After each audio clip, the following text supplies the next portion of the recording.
Hi అండి, ఈరోజు మనం స్వీట్ బోండాలు ఎలా చేసుకోవాలో చూద్దామండి. ఈవినింగ్ టైం టీ తాగుతూ ఈ బోండాలు తింటుంటే టేస్ట్ అదిరిపోతుంది. ఇది చేయటం కూడా చాలా సింపుల్గా చేసేయచ్చు. ఇవి ఒక్కసారి చేసి పెట్టుకుంటే 1 వీక్ పాటు మనకి బయట ఉన్నా కూడా సేమ్ టేస్ట్ ఉంటుంది. ఇవి ఎలా చేయాలో ఒకసారి మనం చూసేద్దాం. ముందుగా స్టవ్ మీద ఇలా గిన్నె పెట్టుకొని ఒక 1/2 కప్పు బెల్లం తురుము వేసుకోవాలి. ఇందులో ఒక 1/2 కప్పు వాటర్ వేసుకోవాలి.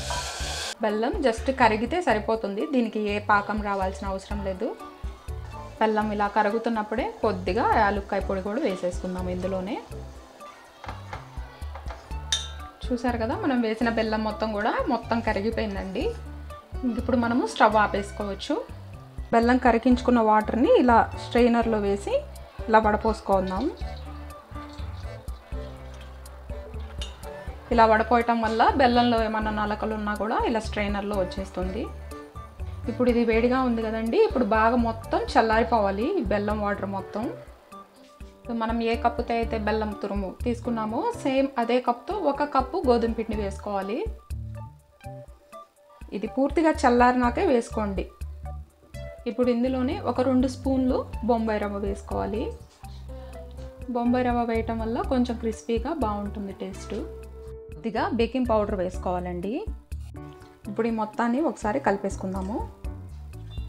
మరి గట్టిగా కలిపేస్తే బోండాలు కొంచెం బాగా గట్టిగా వచ్చేస్తాయి.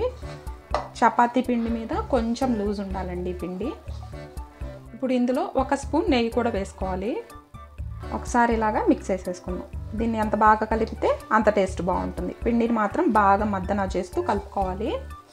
చూసారు కదా, పిండి కొద్దిగా ఇట్లా లూజ్గానే ఉండాలండి. ఇప్పుడు ఈ పిండి మనకి 10 to 15 మినిట్స్ పాటు ఈ పిండి బాగా నానాలండి. ఇప్పుడు ఒకసారి మూత తీసి చూద్దామండి. ఒక 15 మినిట్స్ తర్వాత చూస్తే పిండి ఇందాక మనకి బాగా కొద్దిగా లూజ్గా ఉంది. ఇప్పుడు మనకి రవ్వ వేసాం కాబట్టి కొంచెం ఇలా గట్టిగా అయిపోయిందండి.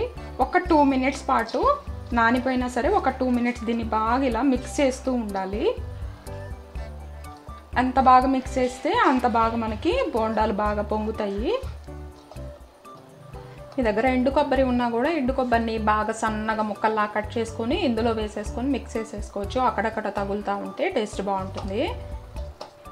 పిండి మొత్తాన్ని ఇలా బాగా మిక్స్ చేసేసుకున్నాం కదా, కొద్దిగా మనం నెయ్యి చేతికి ఇలా అప్లై చేసేసుకొని ఇప్పుడు ఉండల్లాగా చేసేసుకుందాము. ఇవి కొంచెం చిన్న ఉండలే చేసుకోండి, ఎందుకంటే మనం ఆయిల్లో వేయంగానే ఇంకొంచెం బాగా పొంగుతాయి. కొద్దిగా సైజ్ కొంచెం ఇట్లా చిన్న సైజ్ అయితే బాగా కరెక్ట్గా వస్తుంది. ఇప్పుడు ఈ పిండి మొత్తాన్ని మనము ఇలా ఉండల్లాగా చేసేసుకుందాము. ఇప్పుడు ఉండలు మొత్తాన్ని ఇలా బాల్స్ లాగా మొత్తాన్ని ఇలా చుట్టేసుకున్నాం కదా. ఇప్పుడు మనం డీప్ ఫ్రైకి ఆయిల్ పెట్టేసుకుందాము. ఆయిల్లో వేసే ముందు డైరెక్ట్గా ఇలా ఉండలు వేయకుండా ఒక్క ఉండని తీసుకొని ఇలా కొద్దిగా ఇట్లా ఘాట్లు పెట్టుకోవాలి. అన్ని ఉండలకి ఇలానే పెట్టేసుకోవాలి.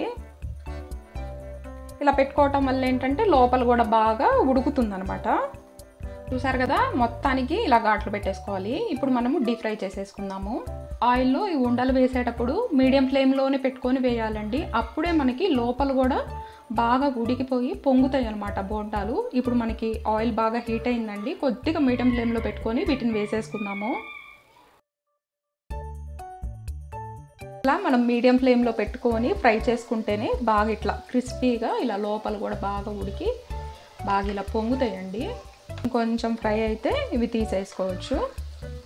బోండాలు మొత్తం బాగా వేగిపోయినాయండి. ఇప్పుడు వీటిని మనం తీసేద్దాము. కలర్ వచ్చాకే మనము వీటిని తీసేసుకోవచ్చు.